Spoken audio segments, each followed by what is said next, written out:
Hey, what's up, everyone? I just had a warning message that streaming wasn't working right now, but it looks like we're on. So if you could reach out and let me know that you can hear and see me. Otherwise, I'm just kind of flying in the dark.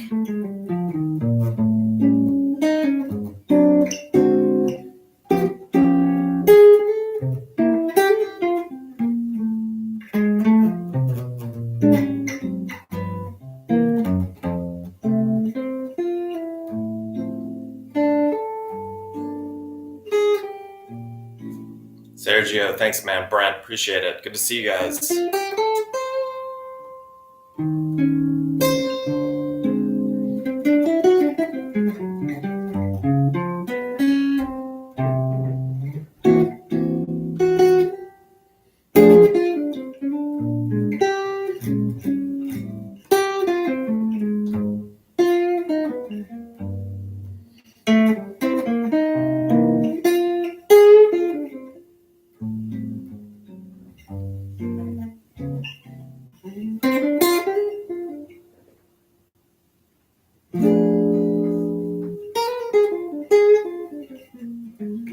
All right, David, what's up, man? Good morning.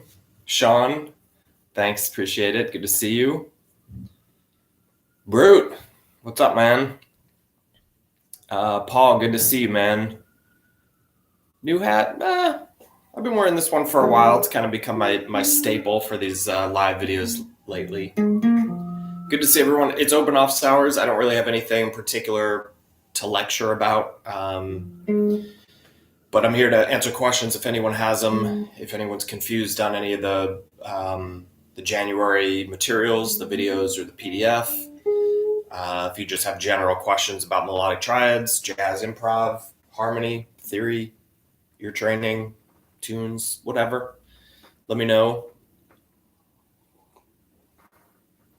I'm happy to help however I can. I will say while I'm waiting to see if anyone chimes in with any questions, I'm running things a little differently today. Usually this is only for our study group, but I decided to just experiment a little and leave this not unlisted, to just leave it public.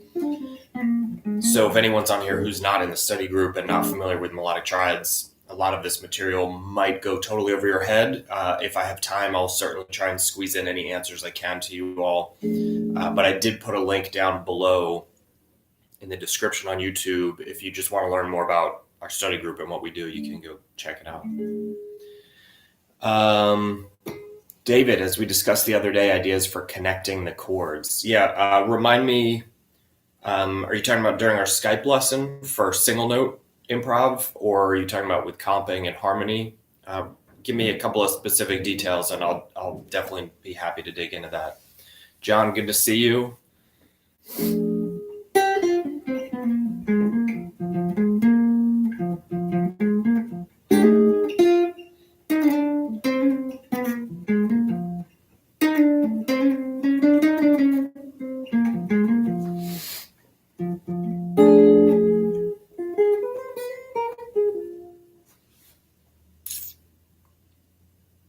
Sergio, what about modal tunes and the way to use the melodic triads? Okay, I can chat about that a little bit.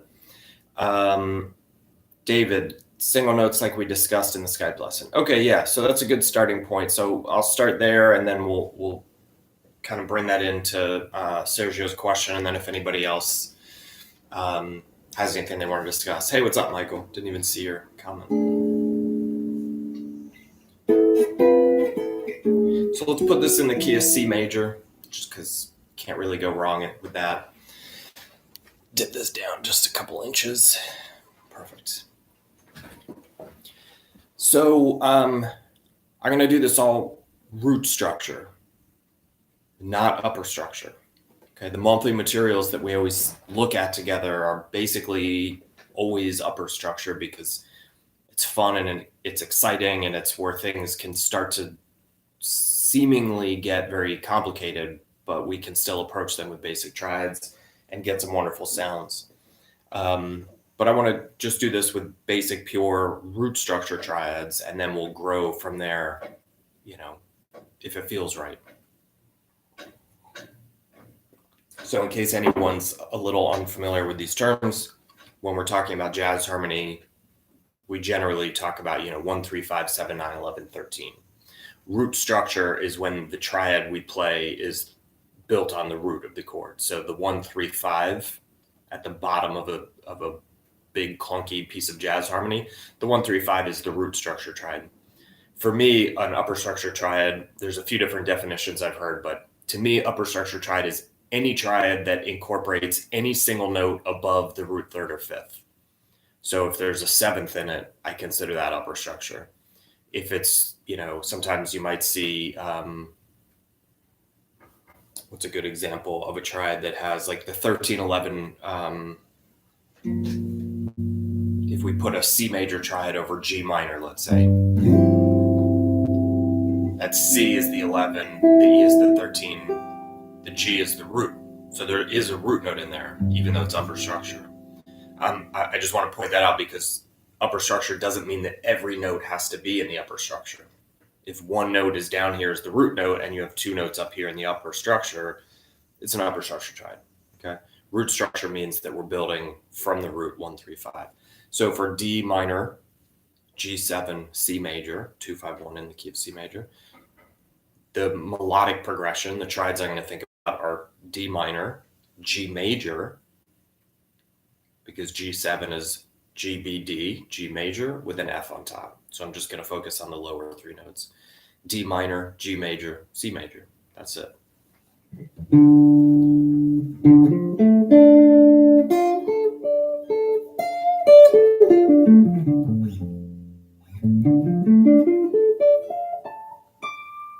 Okay. Wouldn't expect anybody necessarily, unless you've been hanging with me for a long time, to be able to play all three of these triads all the way across the fretboard. But it's a good goal to work towards, to have all of your major and minor triads in all 12 keys able to play across. This is different than, right? Those are diatonic, C major diatonic triads being played inside of a scale position. I'm talking about isolating one of them out. So in this case, D minor.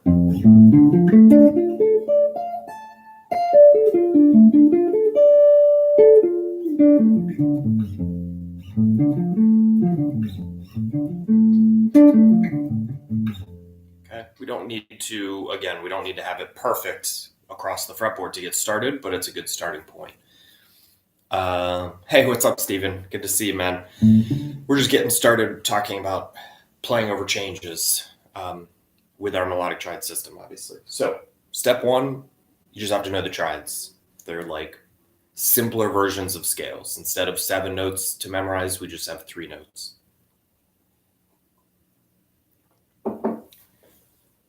So that was my D minor notes.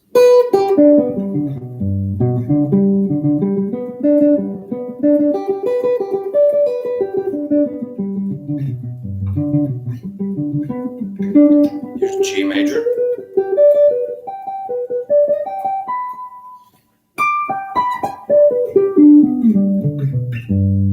Again, if you don't have it all the way across the fretboard, that's okay. Work in positions, right? Those positions, you can find them in and around our study group and pretty much everywhere, but work in positions, get comfortable, learn to move around. And then finally, C major.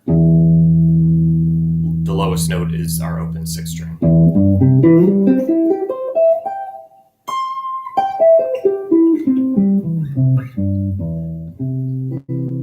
All right, so what I would start off by doing, David, and anyone else, is more or less arpeggiating. I really don't like using that term here, but it's more or less arpeggiating these triads over each individual chord, except the whole point is to get away from making it sound like we're arpeggiating. I don't want to do...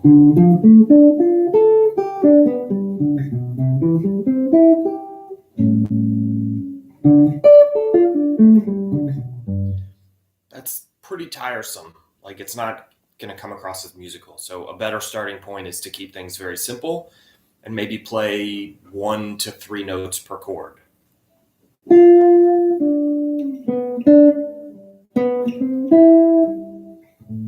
just just going to throw an A7 at the end. That's a 6 chord. So we have 2, 5, 1, 6, D minor, G7, C major, A7, just to turn us back around to the D minor chord.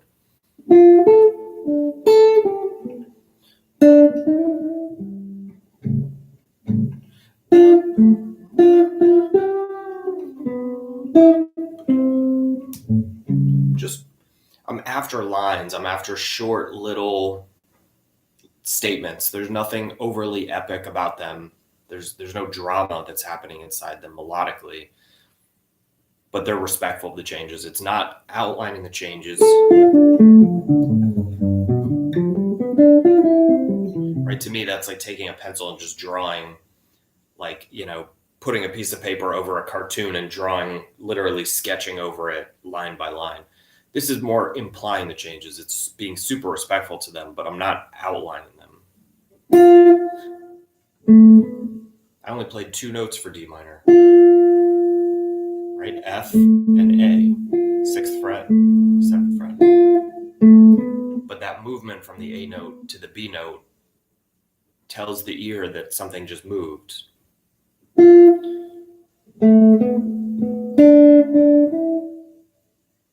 Maybe I'll throw an A major triad in at the end so we can actually hear the 6th chord melodically. That was nice. I'm going to start that riff over.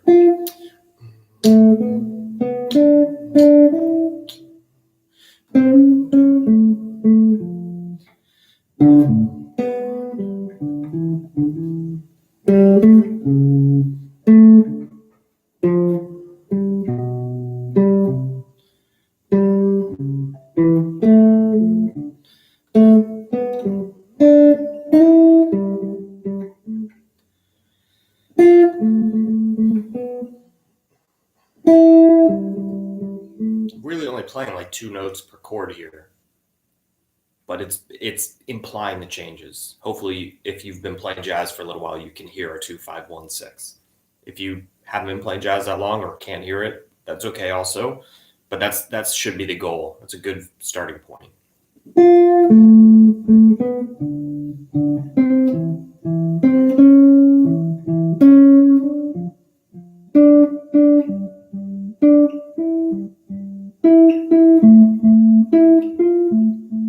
I'm really kind of thinking more thematically than anything else, but I'm forcing my themes to stay within their lanes when I'm over a certain chord, which is only 1, 3, 5. I'm not even using 7s right here. Okay, that's a good starting point. And then, David, I think we discussed this when we were together in Skype, but then you can start adding little leading tones.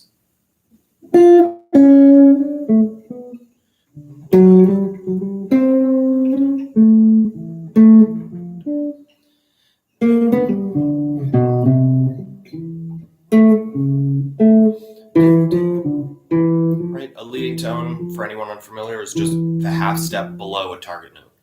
So any of the notes for my triad, the triads that I'm using,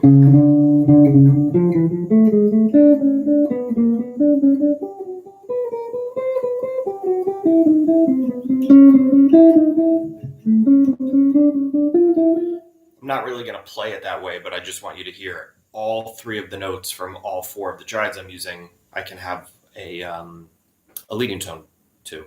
So while I'm avoiding a 7-note scale and only focusing on 3 notes per triad, now I have 6 notes per triad. 6 options, pitch options, right? Because all 3 of the target triads I can just lead into from the note below it. Right away we just doubled our options.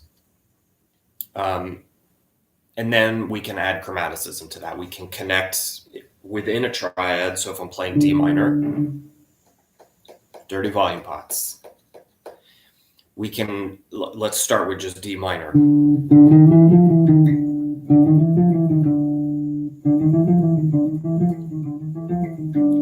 That is a D minor triad in my mind, playing D and F.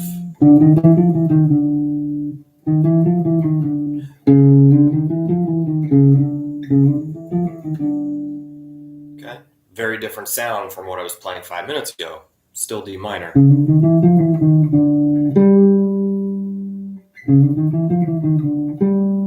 So that's the G note. So I just changed chords to G. But this isn't outlining D minor.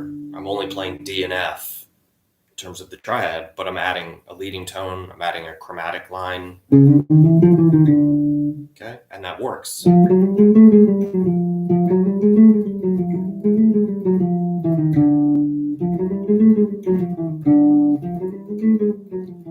So what is this? This is the F note from our D minor triad, the minor third, walking chromatically up to the fifth, walking back down to the minor third, and then walking down to the root note.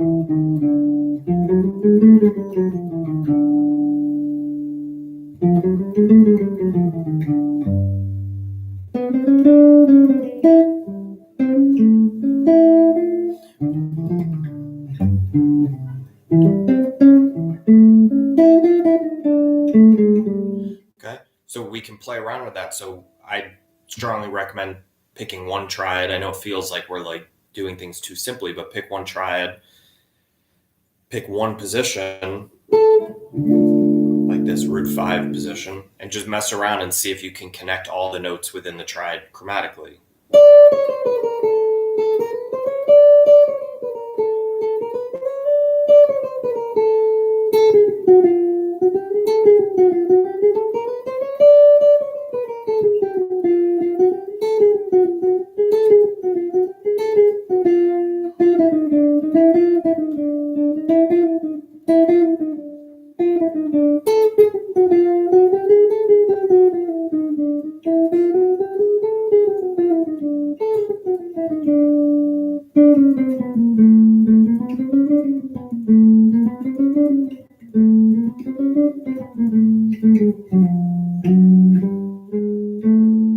Okay, if your muscle memory is not that comfortable and confident with the chromatic scale, because it can look a little different depending on how we play it. There's lots of ways to move and finger this stuff, but you can go slow. Slow is great.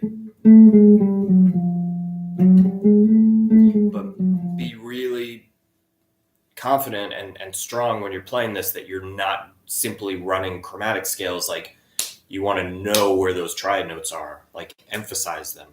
That's what makes this work. It's like the triad notes are the steel frame, and the chromaticism is, Spider-Man kind of swinging around through it, throwing his webbing and just jumping wherever he wants. But the steel frame is never moving. It's always there. So that's one type of chromaticism. And then the other type of chromaticism is connecting any note from this triad to any note from this triad. So if I'm moving from D minor to G major, I can move chromatically.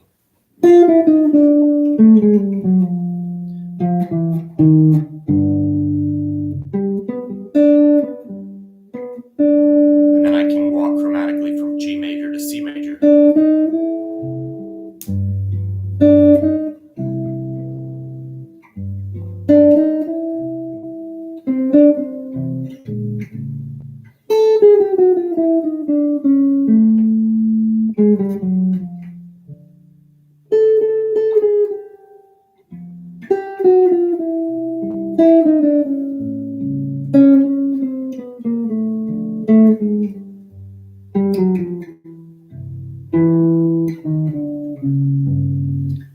That's literally a descending chromatic line. Every time I play a note, I'm descending chromatically to the closest note to the next triad to force myself not to play riffs and not to restart on the root note every time.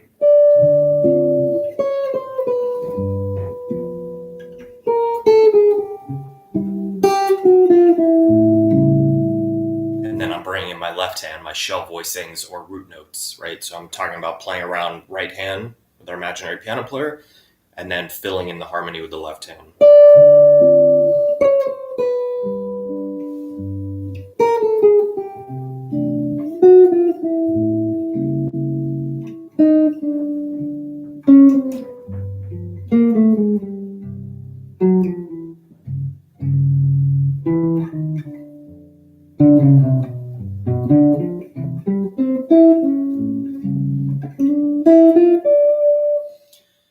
can then add quadratonics in and start using our techniques, but this is a good starting point because it's literally just the triad with a couple of fancy techniques being applied to it. The primary tension note, the quadratonic, that really opens everything up.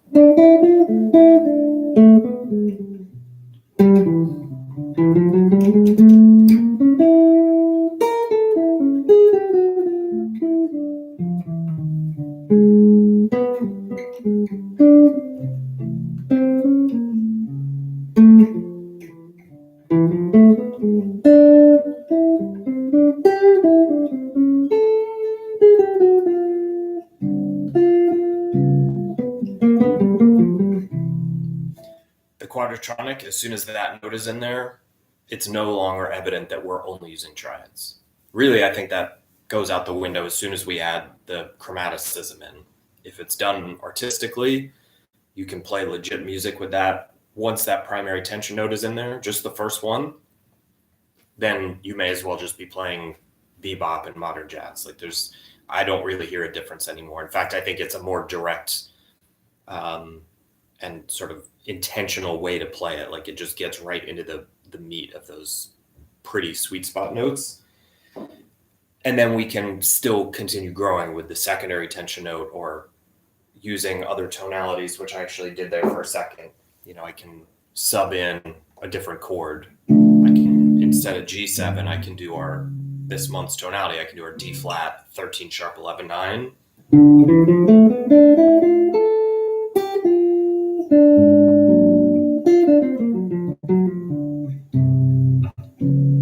I played that in the wrong key.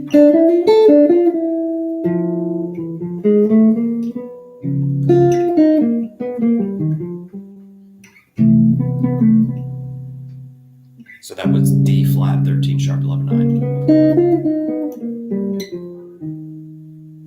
9. Resolve into C major. They're just little Lego pieces. They're just building blocks. Everything is just a triad. It's just, how are we using it? Like, how creative can we be with it? How perfect is it on the fretboard? David, I'm going to come back to some of the other comments, but I was talking with David and I saw he just chimed in, or go from an E triad to C major to get the 13 flat 9. Yeah, so that would be an example of substituting in a different functional tonality. So I was talking about going D minor to D flat 7, which is like the tritone sub, to C major. So if I was going to do that, there's not one triad we can use for that, but like I could play a D flat major triad if I wanted. But because we're studying the 13 sharp 11 9 this month, I went ahead and used that, which if you've looked through our materials so far, you know that it's T2, which means for D flat 7, I'm using an E flat major triad. So now I'm playing D minor. Here's my triads: D minor, E flat major, C major. That's the melodic progression. Those are the triads I'm using, but in the context of a chord progression.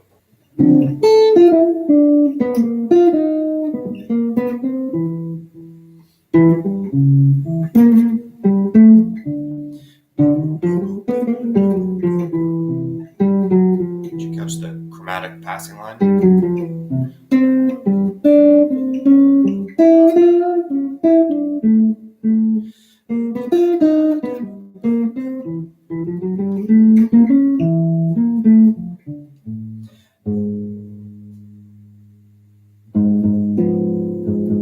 So here, this is just like shell voicing kind of stuff. I ended up going diminished instead. And this opens up the flat 9 also for G. So I can be thinking, I can use your example where it's a G7 or an A flat diminished.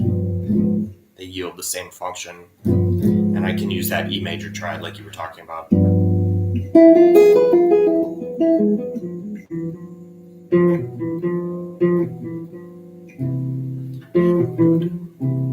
So they're just all little puzzle pieces, which is why I'm so big on like, let's just pick one, because they're so simple. Just pick one, play with it for a while, get to know it.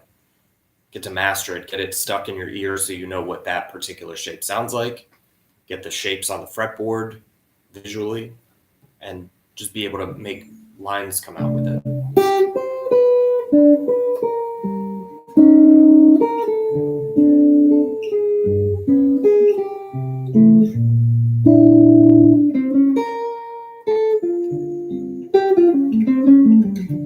So here, just as a quick example, and then I'm going to move on and try and hit some other questions. I was just goofing around with a couple of other chord subs, and what I did, just because my ear heard it and I wanted to go with it, was instead of going from D minor directly to G7 or D flat 7, I went up a half step to E flat 7.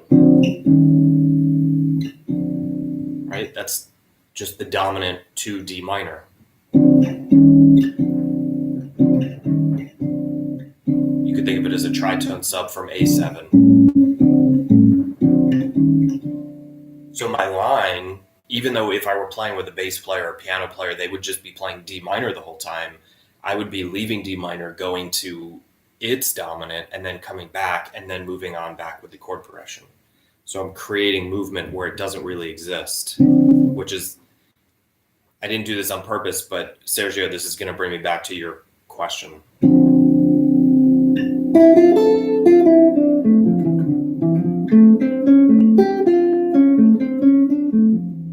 Okay, that's D minor triad with the tension 2. Move into E flat major triad. I'm sorry, F major triad with tension flat 6 and tension 2. That's our 13 sharp 11 9.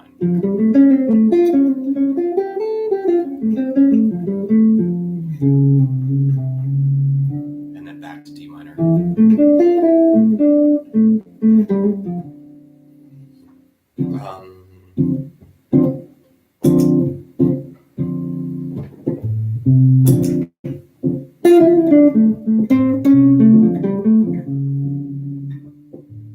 I'm just going to go back and forth for a second.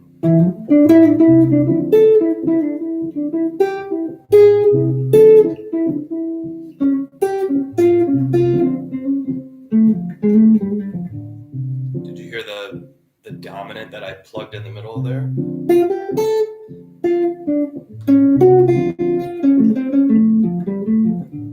then I'm resolving back to minor.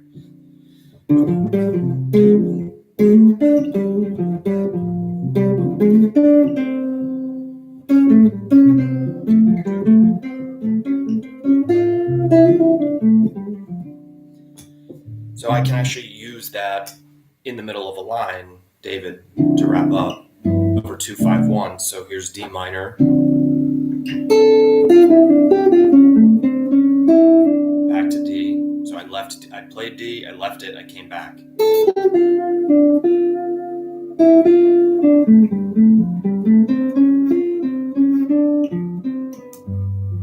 There's G.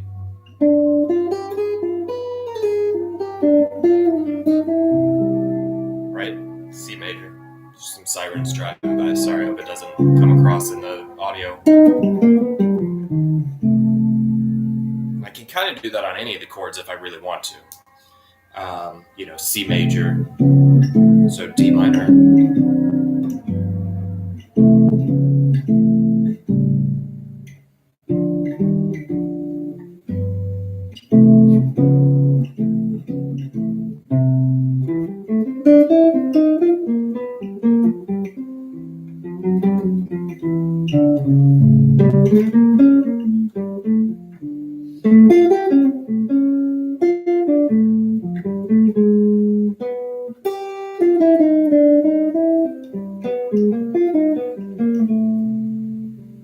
So I'm just plugging in little 13 sharp 11 nines. But again, I'm kind of stretching this all out because I just want you to see that for me, for the way I like to approach things, get the basics down, the triads, get comfortable with root structure, get comfortable moving just with the triad through changes, apply the chromaticism and the leading tone, stuff like that. And then we can start building and making things more complex without ever leaving those fundamentals. It's always the same, no matter how out something sounds. 90% of the time, I'm actually hearing a particular line like in my head that comes from the very same basics. Every now and then I'll just start playing like kind of random nonsense because my fingers just want to run around. I want to let the puppies off the leash, but usually the puppies are always on leash and doing what I'm asking them to do, which just comes across as advanced sounding because I know how to twist them around and do funny things with them. You're welcome, David. Thanks for the good question. All right, Sergio asked about modal tunes. Let me see if I missed anything in the meantime. Sean, have you received my email? I got the question from the blues comping. Like the last office hours, you played the sus chord for parallel chord movement in blues comping. Can you demonstrate? I don't remember getting an email from you. And I'm not 100% sure what you mean by using the sus chord for parallel chord movement. Are you talking about like quartal harmony in fourths? That kind of stuff? Or are you talking about, I remember doing the 13 sharp 11-9 over the blues. Remind me what you're talking about, and while you're typing that out, I'm going to go back to Sergio's question. So Sergio, I kind of just answered it without specifically talking about modal tunes. In terms of our ability to superimpose things over chords. Most of us, myself included, learned academically and specifically from looking at real books, which is helpful, but very, very deceptive, especially when you drink the Kool-Aid that jazz improvisation is just 1, 3, 5, 7, or running around in scales. Like those are good tools to have, but they're just tools, and they're not necessarily they're not the only tools, and they're not necessarily the best tools. I don't find them to be that helpful. I find that when I listen to someone improvise who learned that way and hasn't reached the next level, like it's pretty evident that that's what they're playing.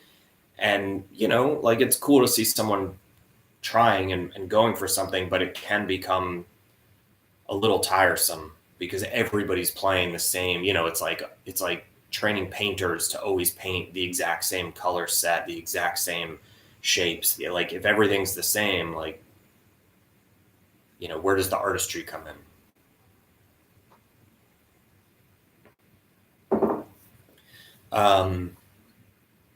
So I want something that's going to kind of wake me up, my ears, my soul. Like I want to hear lines that kind of surprise me and sound intentional. Like I want to believe what they're playing. I want it to be very human.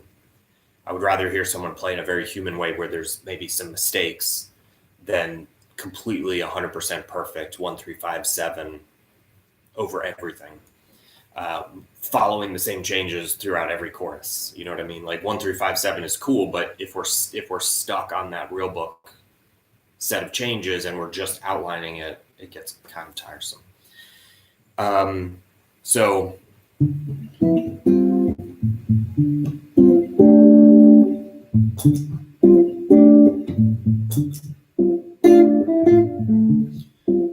let's keep things simple first. If I'm playing over a D minor, D Dorian, I'm going to likely lean heavily on my D minor tonality, like D minor melodic triad. The very first thing that I think we need to be able to do is just control the sound, even just in this root structure.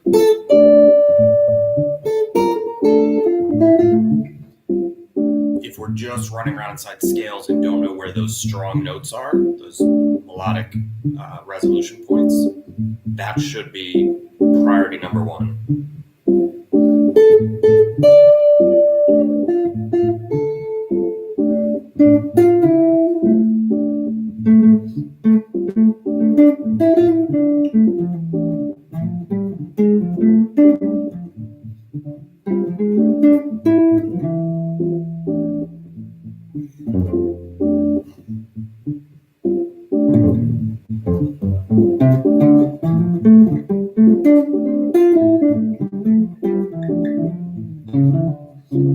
That was a leading tone in closure. I shouldn't have used that yet. Just was feeling it and went with it. Same idea. Once we have the triad, we can use leading tones. That's not from a scale. I'm just looking at D minor triad.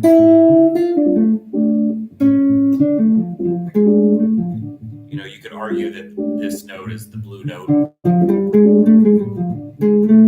but it's just a leading tone. That's the function of it.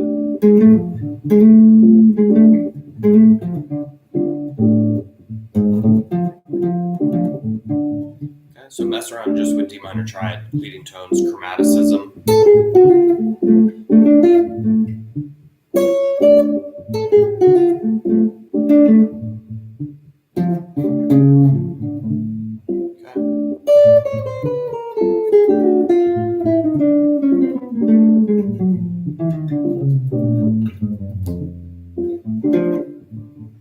Just get used to that steel frame. And then we add our primary tension.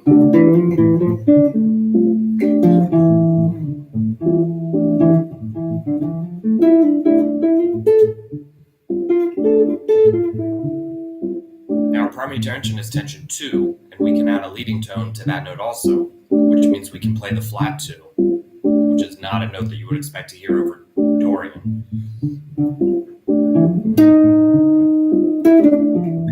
Ooh, it's dirty. But I'm using it effectively to bring me to tension 2.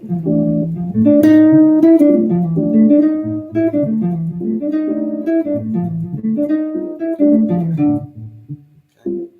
I can only do that because I see my D minor triad, I see my tension 2, and I spend a lot of time with leading tones and I'm comfortable with them. And I can extend that tension out. I don't have to resolve it right away.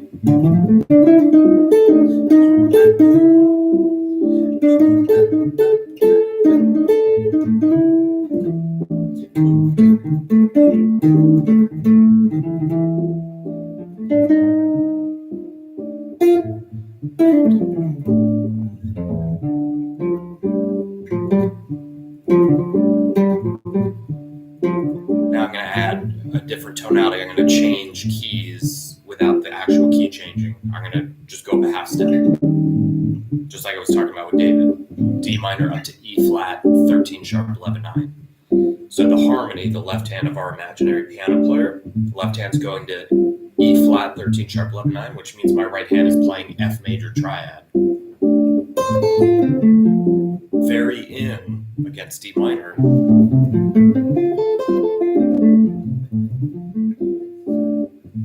Before I get there, well, no, I'm already here. Let's run with it, and then I'll step back.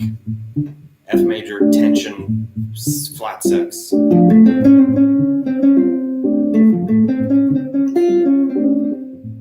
And we can also use tension 2, so we have our pentatonic scale.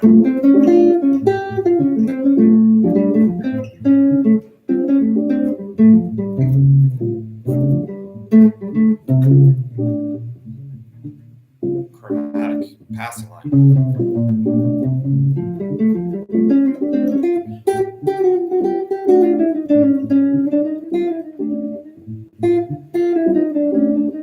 Walking from F down to the tension flat 6. And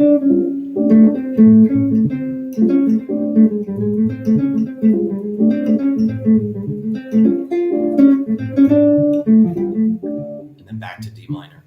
So we can kind of move back and forth there, right? Just superimpose a different tonality over it, especially a dominant tonality, and you've got out sounds. But in my head, I'm just playing over the dominant. You could also do the kind of classic like chromatic sidestep. This one I find a little bit too predictable, like to my own ear, my own preferences, so I don't use it often. But I'm just playing any quadratonic line.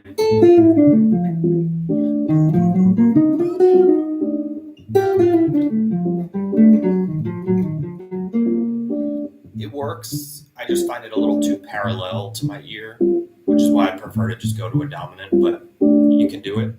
And then the last thing I want to say, which I wanted to say earlier, but I forgot, is if you listen and transcribe some of Miles's playing over So What, He sometimes does this. I think this is the exact notes. I forget exactly now. I haven't played it in a while.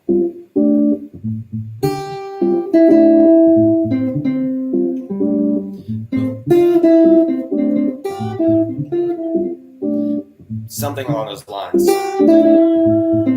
So we're playing over D minor, and I'm outlining a C major triad. So for those of you who've been with me for a little while, if you want to take a guess at what he's doing before I explain it, you could say, well, he's just playing a diatonic triad, he's just playing this, he's just playing that. If you think of the sound of the whole group, you have the bass player down on the bottom end, you've got the left hand of the piano player kind of down there, you've got the right hand of the piano player above it, you've got the horn players playing notes above that in what I would think of as the melodic structure.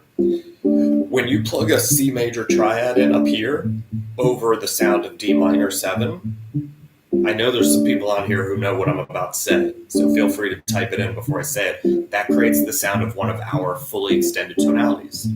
D minor 7, C major triad. Right, picture that imaginary piano player in your head, left hand, right hand. D minor 7, C major triad. That's D minor 11, 9. We're now tonicizing C major, C, E, and G against D minor.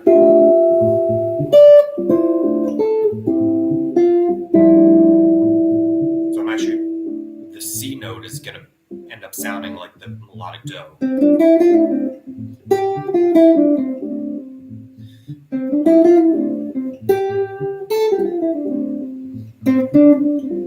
Right, that note that sounds like the 2 of the scale.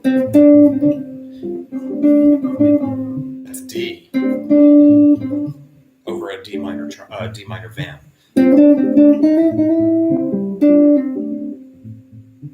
So we've changed. We're no longer melodically playing around with D, F, and A. The D note is a melodic tension note now.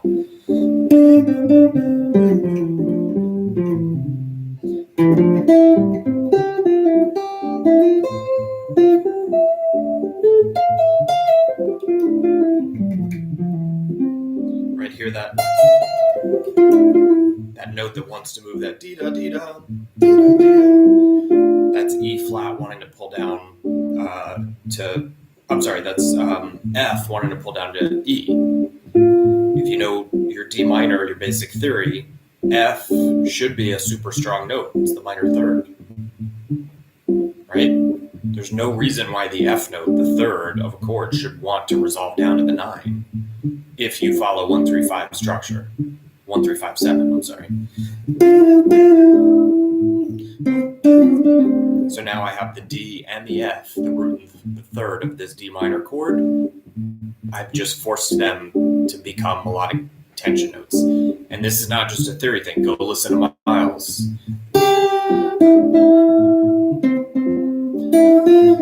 I'm pretty sure, I know he outlines C major, and I'm pretty sure he even uses that F note as a melodic tension note. He plays it to get us to E.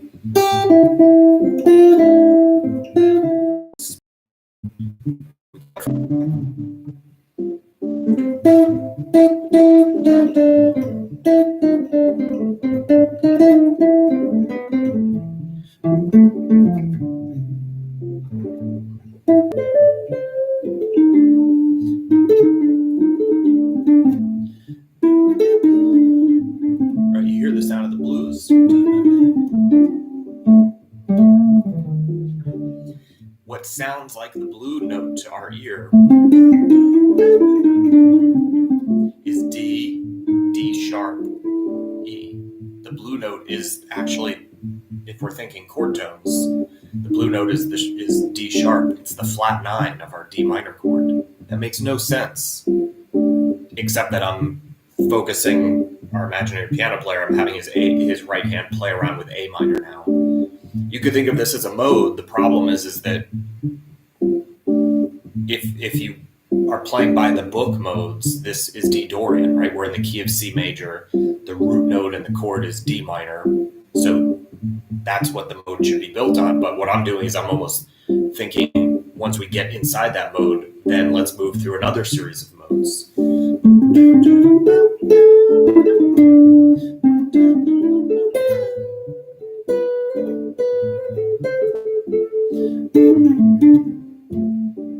Now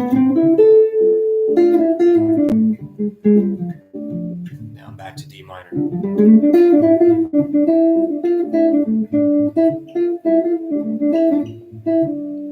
I can do some pretty weird ones also. Let's try E major.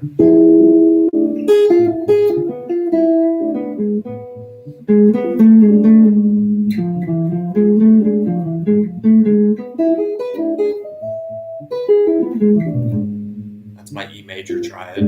That's our E major triad. I'm going to add the flat 2, tension flat 2, and tension 4. Can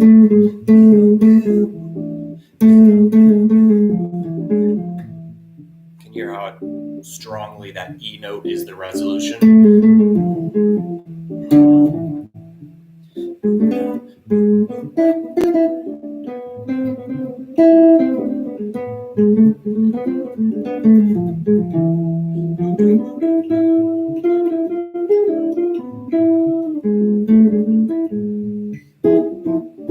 And then I can build chord shapes out of it by relying on the E major triad. Okay, all of those are accessible inside of playing modally without leaving triads. We can get into quartal harmony.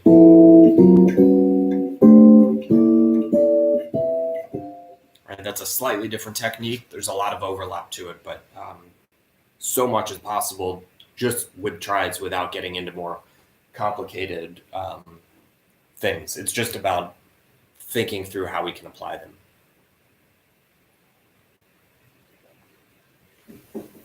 All right. Lots of comments in here. Let's see, where'd we leave off? Oh, Sean, did you ever write back?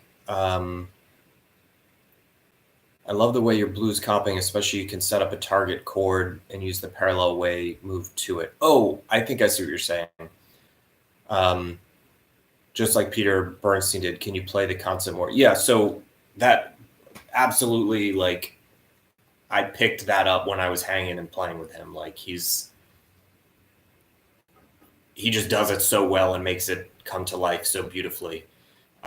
It's really, honestly, it's just the harmonic version of what I've kind of been talking about for half the last 45 minutes. Once we see the triad, those are our structural beams, and then we can connect two structural beams with a chromatic passing line. So if I'm trying to get from F to A, I can just walk up chromatically. It really doesn't matter.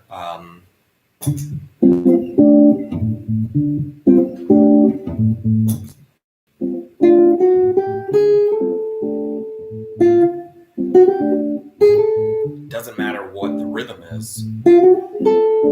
I can play it fast, I can play it slow, I can play triplets.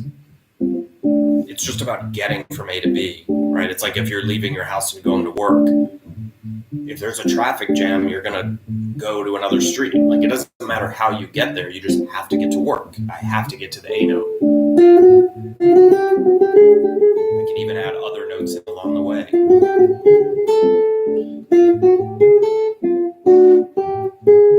can play out of time. There's an infinite, not an infinite, there's a ton of ways to do that. The same thing is true with moving between chords.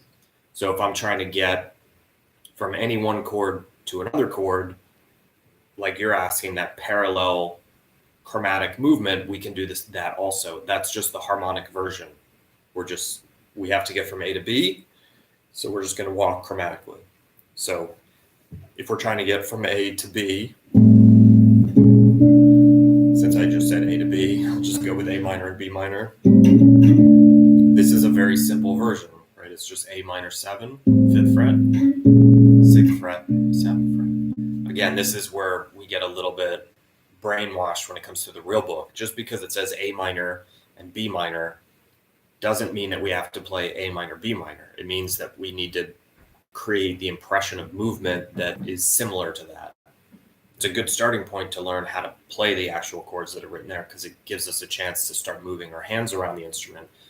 But it's really just about getting to B minor. Right? telling a story that takes us from point A to point B.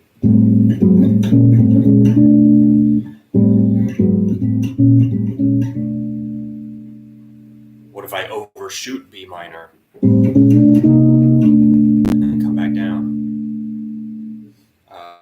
What if I start on this A minor up here and I decide I want to move down to B minor? Well, that's a huge jump. Right, that's a minor 7 interval.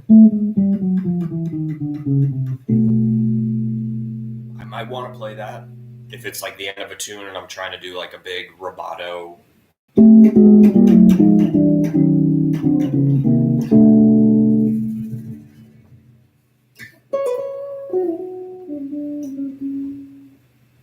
Like, there's a place for that, but when you're playing inside of a tune, it might be too many chords to cram in.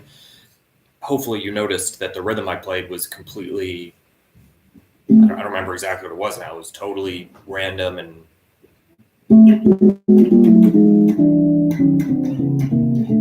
like it wasn't just even eighth notes, straight eighth notes. It was kind of, there were pauses, there were rests. Like I was trying to keep myself entertained throughout this big, long chromatic movement. But we can take B minor. You guys probably know, those of you who hang with me a lot, I'm not huge on inversions because I think sometimes inversions are just a crutch to make it seem like we're creating chord movement when we're really not. Like if you take a 4-note chord, and you just reorder it and keep playing it over and over and over, like it's kind of movement, but it's really not. Like I use the metaphor that it's like going to a restaurant for a 4-course meal and every course is made with the exact same ingredients. They're just putting the sweet potato on the top right in one dish, and then they're putting it on the bottom left in one dish, and then they're moving it on top of the food. And like you'd want your money back, right? It would be such a waste. So inversions can be great and can be very important, but I think they often get overused for the wrong reason. Again, that's another thing that I figured out and kind of learned when I was hanging out and playing with Peter, because he kind of pointed that out to me. And as soon as he pointed it out, I was like, man, I've been playing this stuff for 15, 20 years thinking it sounded so hip, and now I can't stand the sound of it anymore. So then it became a search of like, well, how do we really truly create movement? So in this case, if I'm moving from A minor down to B minor, and I don't want to go up, maybe I really do want to go down, this is where I might use something like an inversion, because then 12, 11, 10, 9, that's the 5th of B minor. So now I'm at B minor 7, right? An inversion of B minor 7. If the bass player were playing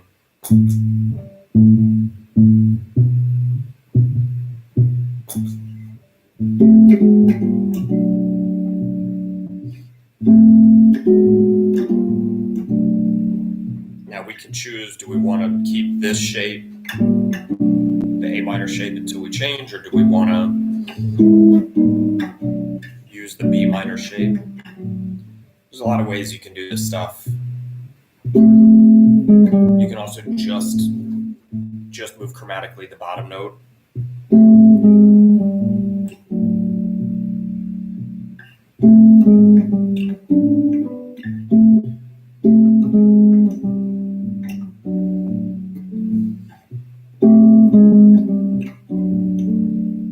Right? I mean, there's so many different ways. It's why I'm such a big fan of, yes, it's so super important to practice this in a blues and in tunes, but pick 2 chords and just be creative. Like spend 20 minutes and just explore. Just how can you connect this chord to the next chord? Because if you never sit down and just practice it with 2 chords, you can't expect your harmonic vocabulary and your muscle memory to develop to the point where you can throw that in spontaneously when you're playing over a blues, right? That stuff happens when you're like, we have to get our mind, our heart, and our fingers and our ears all aligned. Like we need a philosophy that guides us. Movement is important. Tension and resolution, right? Conveying emotion through sound. Like those are my philosophical things that align all of my elements, my ear, the way I think, the way I emote, and then lastly, the way my fingers move. Everything I do when I'm practicing is how do I get my mind, my ears, and my heart on the same mission. I want them on the same team. And then how do I tell my fingers what we need? These three things. What do these three things need from them to make this stuff happen? That's not how I learned to play. I learned to play all muscle memory when I was 10, just learning whatever anyone showed me. And then I was unlucky enough and lucky enough to get very sick after I was, hanging with all these big players and playing at the blue note, and had to stop playing, and I lost all my muscle memory. And then you could say that sucked. It did, but I was also very lucky because it forced me, it got everything out of my muscle memory, and then I had to relearn. And so then it became a game of like, well, what do I actually want to play? Like, it was the first time I really asked myself, okay, I get to start over. It's like a painter with a canvas that's blank. Like, what do I really want on it? Not what did my teacher when I was 10 show me should be there. Not what did the music theory books tell me has to be there, but like, what does it actually sound like in this? That's the ultimate. That's what the art form is really about. And then, of course, lining it up so that the theory, the fingers, everything is working together to convey that. But just take two chords. It doesn't have to be A minor and B minor. It's kind of a boring sound, but it still works. Just take that and explore it. And do the same thing with tunes also. Like, I'm not saying never do this stuff with tunes. I just mean like step back from the real book changes and think about how we're moving. Quick example, if the real book says we're going from A minor to B minor, why?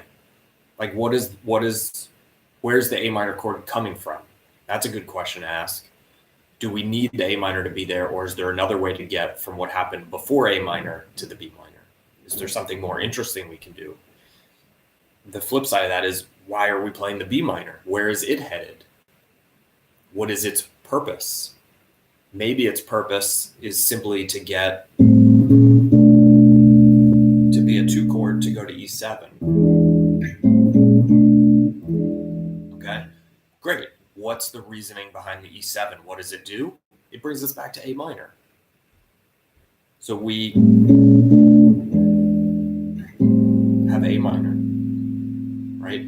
So what that means is that all we have to do to play over B minor E7 is create a harmonic tension point that will bring us back to A minor. We're just stepping away from A minor momentarily and coming back, which means we could do any number of things. We could do this month's tonality. We could do B flat, 13 sharp, 11, 9.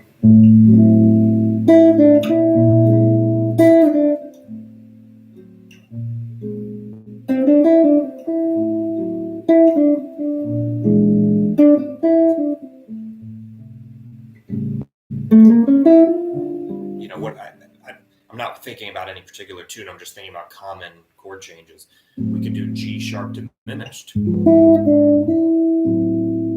has nothing to do with B minor, but in the context of this tune, it's the same function. It's the same chord.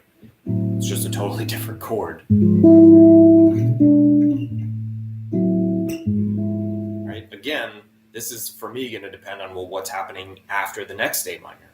If it's A minor, B minor, E7, A minor, then I can, if I want to, I'm not saying you have to do this, but one option is to just play A minor, G sharp diminished A minor, because it's just about creating tension to get away from A minor so that we can come back. But then the question becomes, what happens after we come back to A minor? What's the next chord? I don't know, I'm composing this chord progression as I go. What if it's like,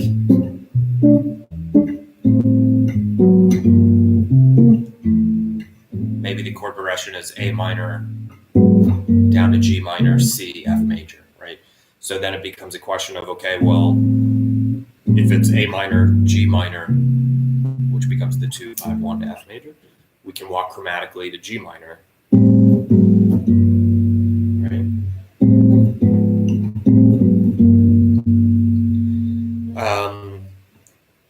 that's not the only way to do that either. Like I can walk up, I can skip G minor and think about the C7. So I can just, all depending on the form and the tempo and how quickly things are moving, I can just go right from A minor, B flat, B7, C7 to F major. I'm starting on the same chord, I'm ending on the same chord, I'm just taking a different route. I'm leaving home, I'm getting to work, I'm just taking the highway instead of riding my bike through the park. You know, different routes, same destination.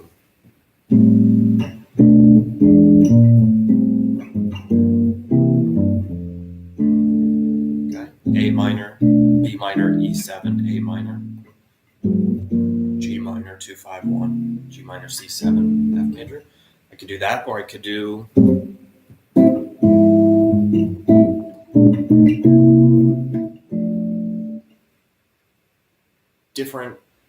different story. I'm just telling a story with chords, but it's all based on harmony, like how chords move left hand. If we're thinking about our imaginary piano player, I'm just thinking about the left hand and how chords like to move. So yeah, experiment with that. Just take two chords and see how you can come up with creative ways to move between them. You can use parallel.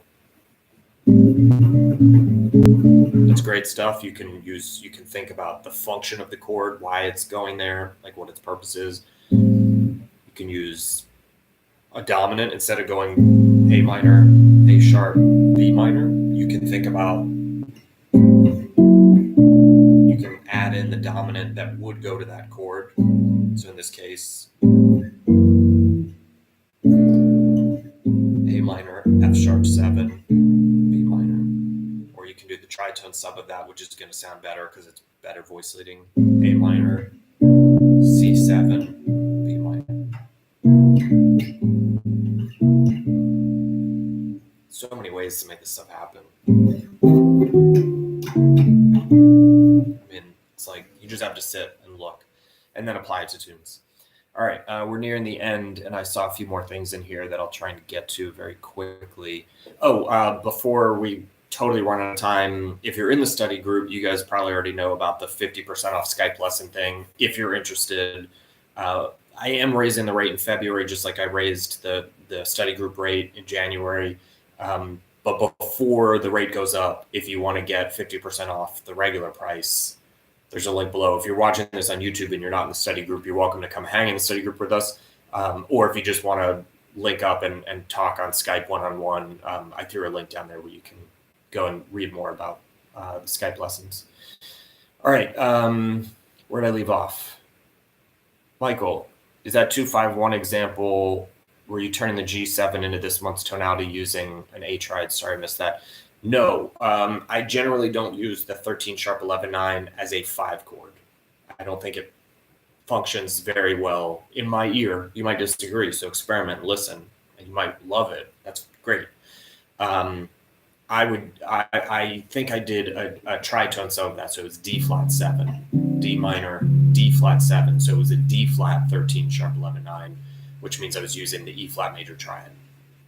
The other thing I did, was it David? Someone commented on using the E major triad. So that's G7 with an E major triad on top gives me the G13 flat 9, which is one of my favorite dominants. Miguel, what's up? I think I said hello to you earlier. If I didn't, I'm sorry for ignoring you. Okay, you just answered it. Oh, cool. I got you. Joe, excellent. Thank you. Very good to see what I've heard for years. Yeah, you're welcome. I don't recognize your name. I don't think you're in our study group. I apologize if you are. Feel free to, there's a link on YouTube if you want to come read more about us. Our standard membership is free, so come and hang if you want to. Brent, T flat 7, 4, 6. Yeah, you got it. To anyone who's not in the study group, apologies for our notation. It looks insane, but if you come and hang and hear the way we think and talk, you'll hopefully see that it actually makes a lot of sense, and it can oftentimes, there's a little bit of a learning curve at the beginning, once you figure all that, which is why I do these open office hours. Once you figure out how to like think through things, it actually helps put a lot of stuff into perspective. Sergio, you're welcome.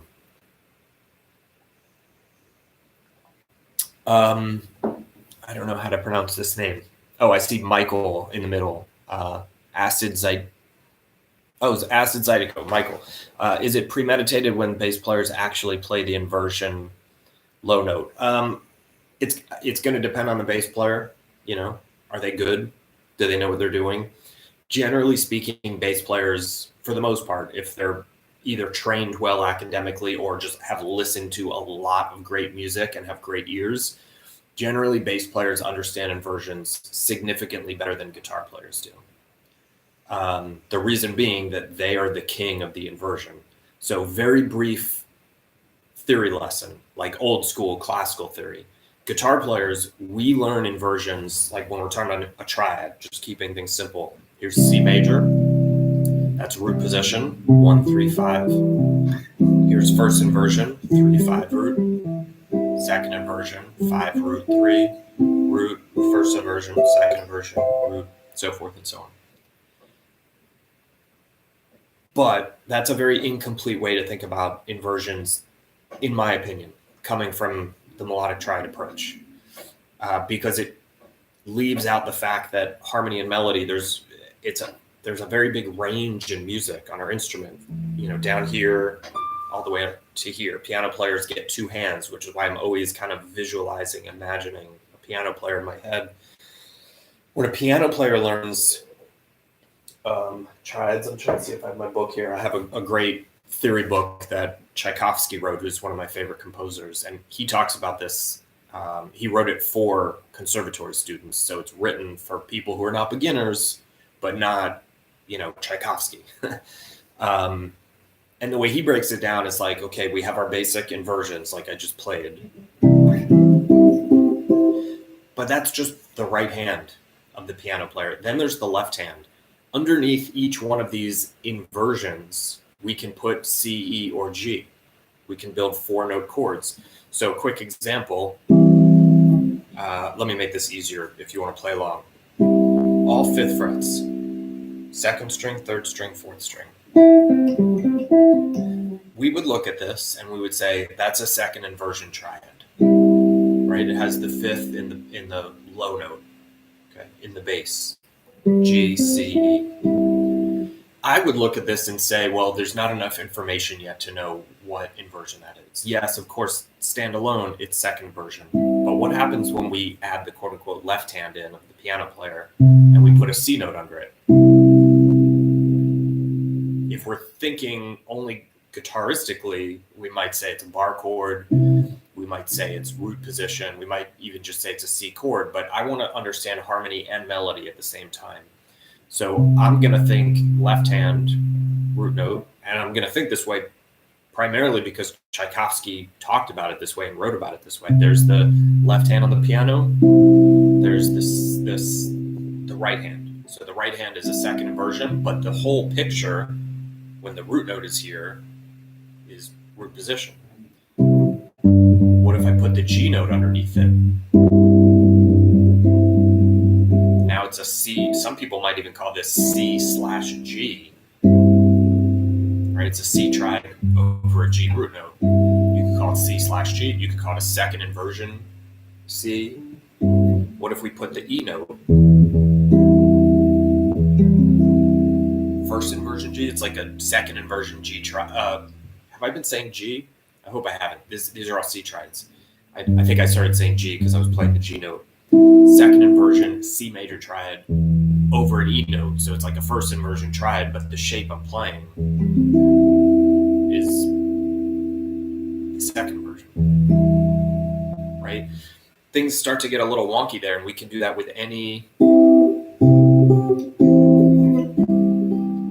So bass players, when they're good, kind of understand this and realize that they can kind of control and manipulate things. Why would you want to play that shape? Maybe you're going to an F chord next, and a good bass player knows that E to F is just a gorgeous way to get a bass melody. That's the point of inversions. There's 2 points. I'll get back to the other one in a minute. E, F.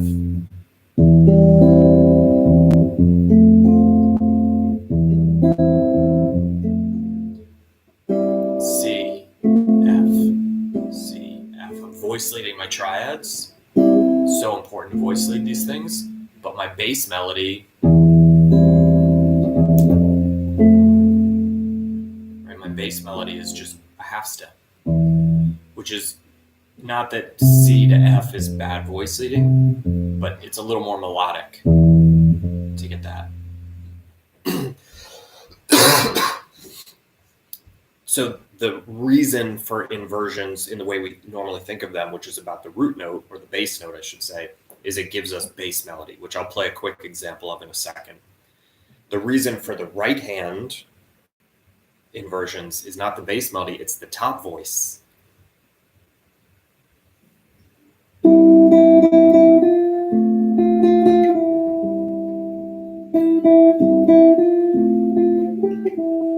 I'm actually thinking about the melody on top. That's what's telling me where to invert this triad, how to invert this triad, which inversions to use, versus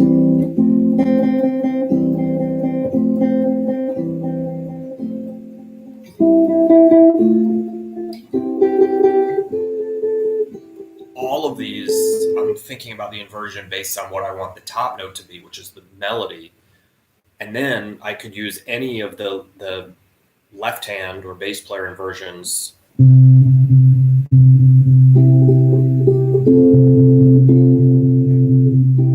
going to keep that C note pedaling. That's the root note of C. It's the fifth of F.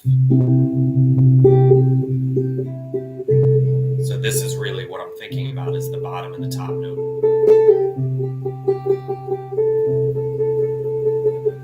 And then I'm filling in the middle voices based on the correct inversion.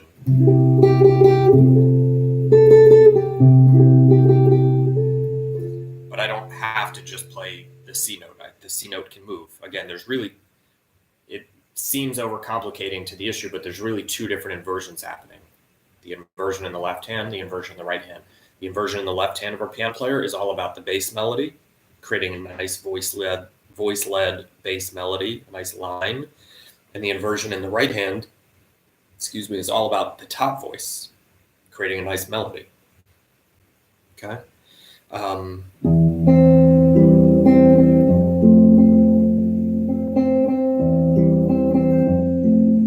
That's just C and F back and forth. There's nothing challenging or complicated about this. But you'll notice in the bottom voice,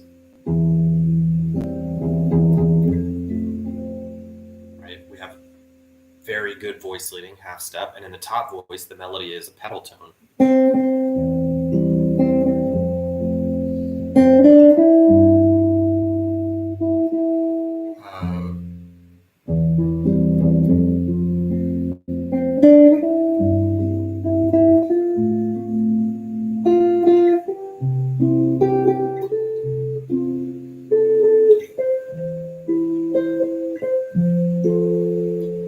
So I was voice leading C major, F major, C major, F major, C major, F major, C major, F major.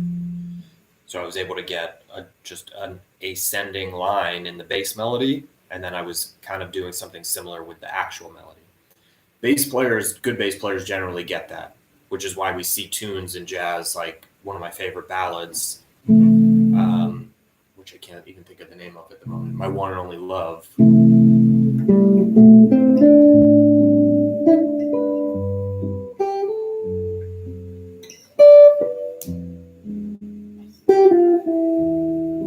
Here's C over E.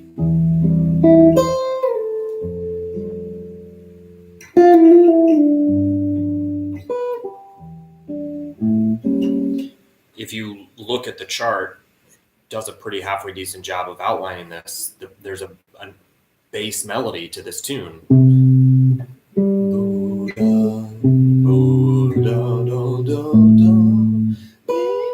I can't quite sing that high.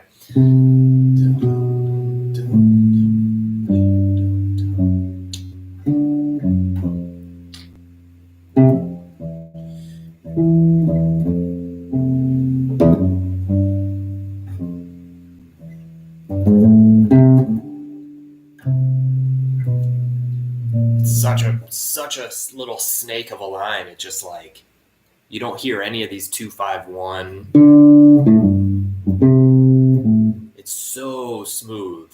but it's not always playing the root note of the chord.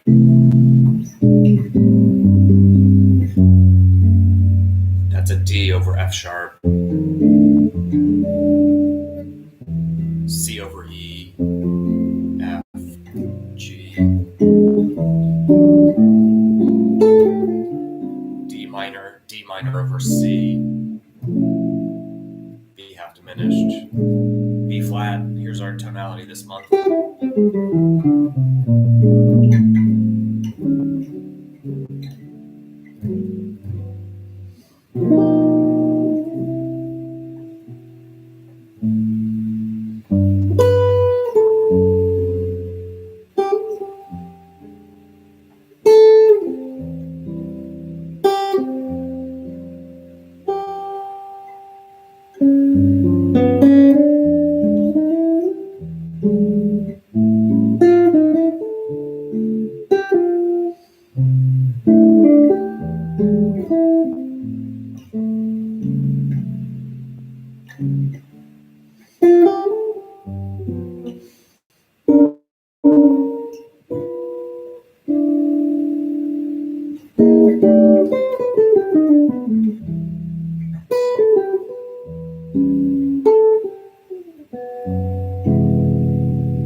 All right, I need to wrap up. We're a bit over. I don't think I got to everyone's questions. I just wanted to play that example A because I love the tune, haven't played it in a while, but it's also a great example of seeing real inversions being used.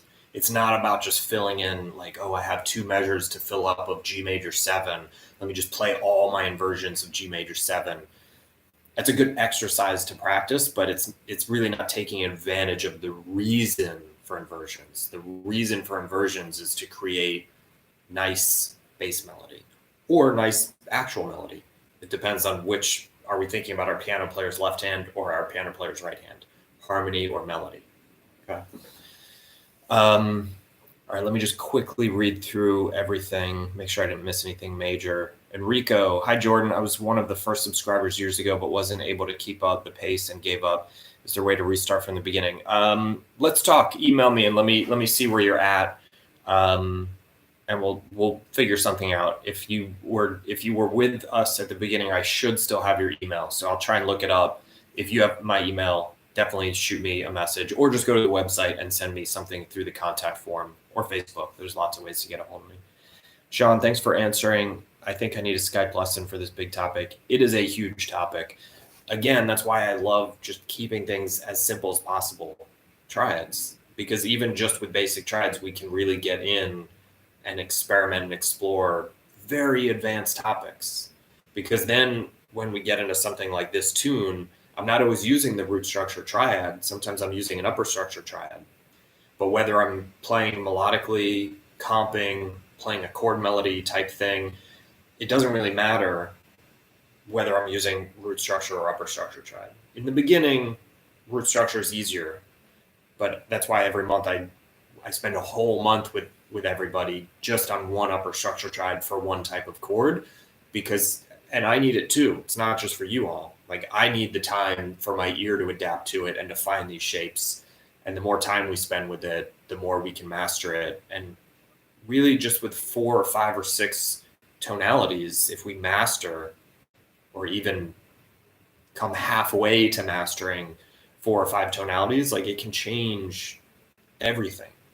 Like, it just brings everything to life, and it will, you know, make everything make sense and fit into place and give us all kinds of colors to paint. Sean, oh man, the best solo version of my one and only love. Yeah, I don't know. Thank you. I appreciate that.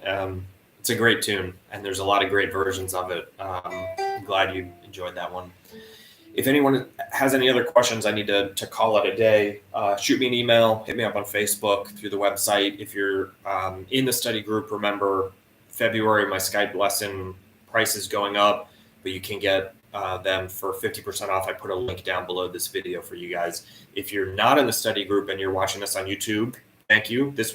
I don't usually do this publicly, but I just wanted to experiment because I'm thinking of starting to do more live stuff. And I'm not quite yet sure how to talk about melodic triads with people who aren't already studying them, because that little learning curve at the beginning can be a little tricky to get through. So if you're digging the sounds, the ideas, the simplicity, right, we can use them in very advanced ways, but the simplicity of thinking about using triads, I put on YouTube a link to the melodic triad, to my website, where you can go read more about what we do and potentially get started with us if you'd like to. And I also put a link, if you want to do any Skype lessons, a link to the 50% off deal. Only good for the rest of January. February, everything's going back to normal and is actually going to go up a little bit. Thank you guys for hanging. Steven, you're welcome. I'm glad you can make it. And I will see you guys, I think, premium members, I'll see you, I think it's next weekend. We're doing our advanced group class. So if you're free, hope you can make it. If not, it'll be archived for you. You can go back and rewatch it whenever you want. I'll talk to everybody soon. Thanks for hanging. Enjoy the weekend. Happy practicing.